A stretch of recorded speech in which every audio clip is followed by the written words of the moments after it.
morning. Welcome back to Saving America. We have been on a small hiatus while we had the holidays. We hope all of you had a great Christmas or whatever you celebrate, and also a new year. And so we are right now in the just getting started with 2021. This is our very first broadcast of this year. And I am so glad, David. David and I have been talking. He had a great holiday. I had a great holiday. So we're ready to move forward, ready to kick some booty with this new year and see what all's going on in the Saving America podcast. So, David, I want you to go ahead and get started and tell us what's going on in Texas. What is Abbott threatening to do?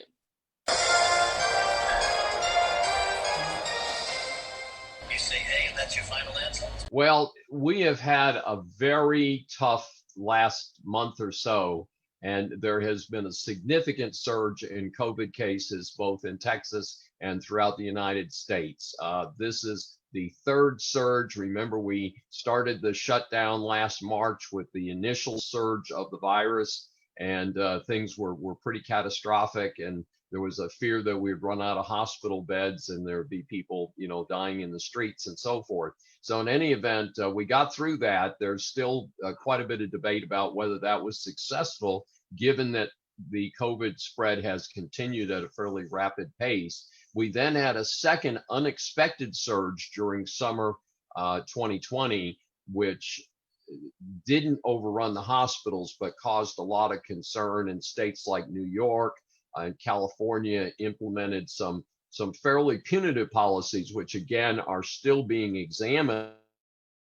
Effectiveness of these policies. In any event, fastened to fall. And I'm not sure that we ever had really a break between a first surge, second surge, third surge, but clearly we're in a surge right now, which frankly is on par with the surge that we had at the beginning of 2020 or early 2020.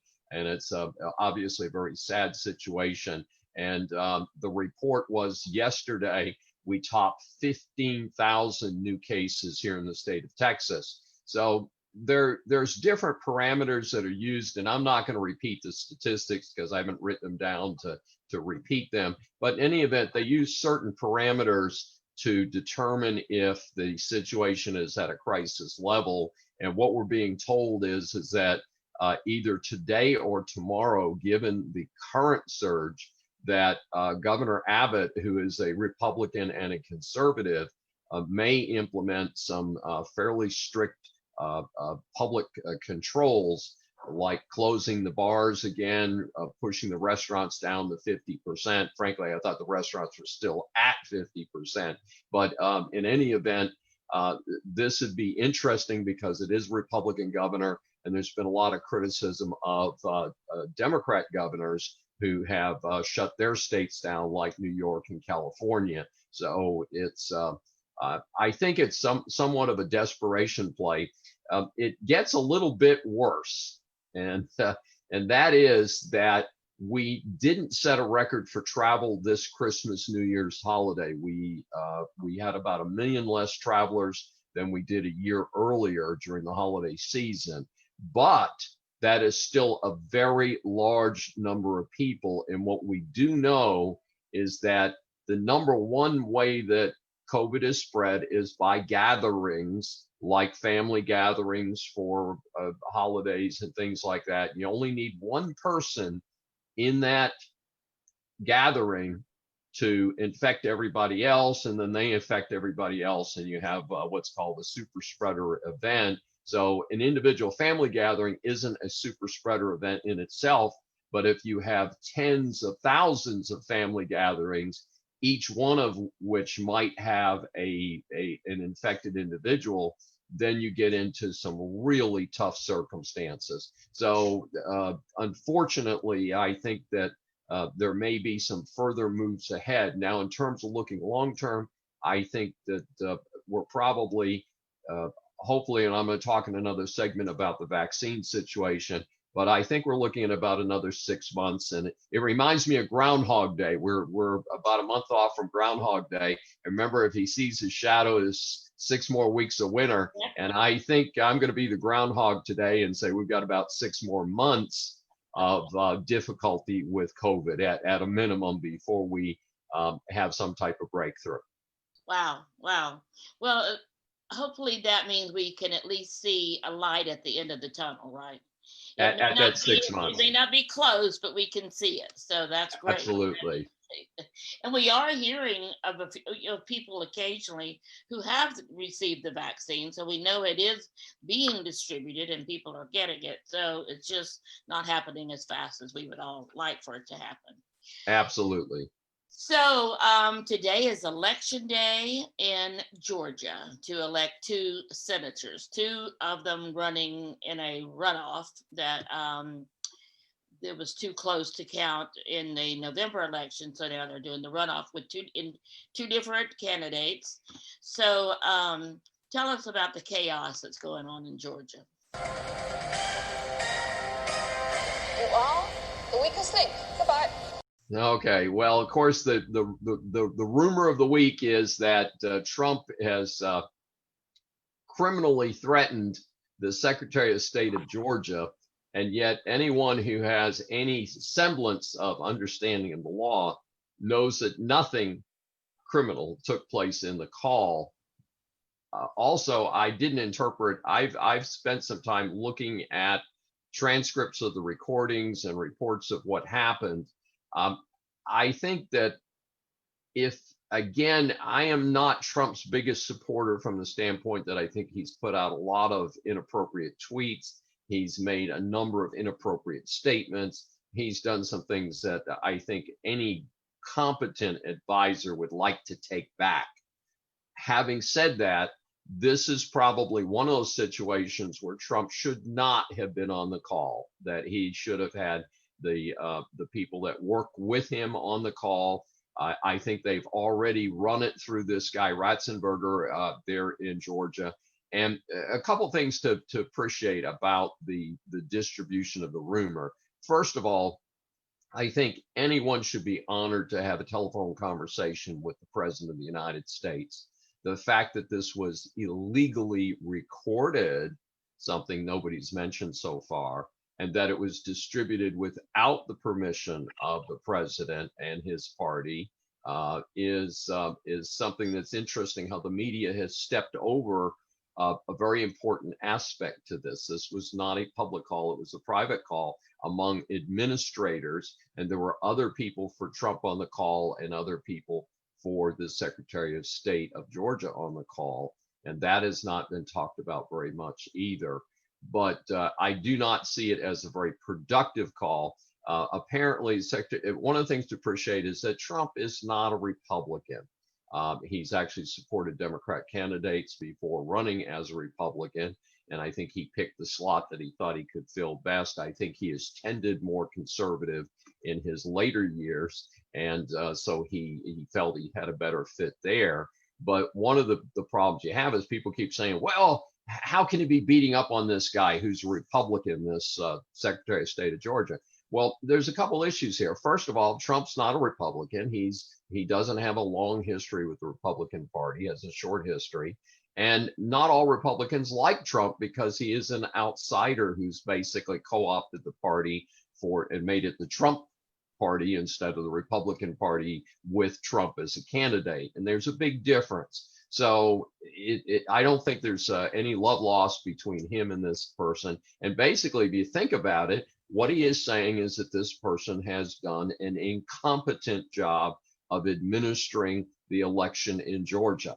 I wholeheartedly agree with that concept, given what I know about the disaster that the election was. And in fact, referring to the runoff elections today, based on what I've heard, only one of those 2 elections should be taking place.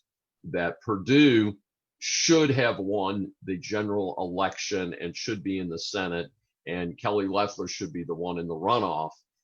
To have 2 runoffs is because of the fraud and the poor conduct of the election in Georgia. And I think it's a sad commentary that this in America in 2020 and 2021 cannot conduct an honest election. I mean, my goodness, this is not Tammany Hall in New York in the 1920s. This is not Venezuela. This is not Cuba, but it sure looks a lot like that when you see the mess of the November 3rd election and what's happening today in Georgia. So I have my fingers crossed, but we'll talk next week about what happens today. Absolutely, absolutely. Everything we talk about is for today. It could change while we're talking. It could be changed. Absolutely. So let's talk a little bit more about the vaccine. So this is the facts. What are the facts about this vaccine and it being available, and to whom is it available?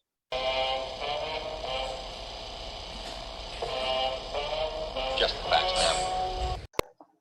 In the Just a Fact segment of today's Saving America, we are talking about the bungled COVID vaccine distribution in the United States. And as people who have seen prior editions of Saving America are familiar with my book, The Decline of America, 100 Years of Leadership Failures, you know that one of my major concerns about the future of America is the failure of the bureaucratic state at federal, state, county, and local level. We have done a lousy job of running this country.